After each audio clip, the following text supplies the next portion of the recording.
Okay, what an amazing story for Earnest Agriculture. I'm here with Eddy. How are you doing today, Eddy? Excited to tell my story. Excited to hear it. So one of the questions I think a lot of people have about this space is, what does the regulatory landscape look like and how does Earnest navigate that? Yeah, so the Environmental Protection Agency handles biologicals in this space. There's two routes. There's a biostimulant, which is not that regulated. You can basically get a product out pretty quick. And the biopesticide, which is a lot more capital intensive and it takes longer to get, there's various tests you got to do. So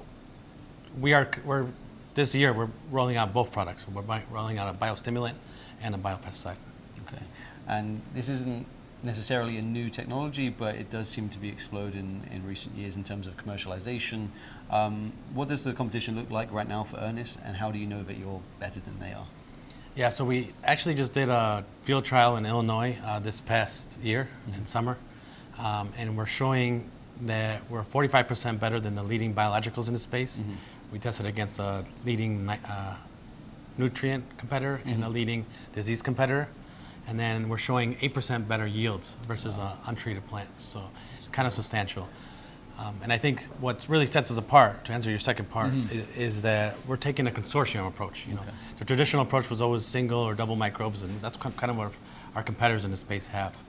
That's not to say that we can't include their microbes or bacteria into our product, which is why we built an algorithm that kind of determines which bacteria is going to play well together in a consortium and be effective in the field in different regions, different temperatures. So I think that's where we're different. Wow, that's fascinating. And in terms of kind of scale, that's always a question with biotech.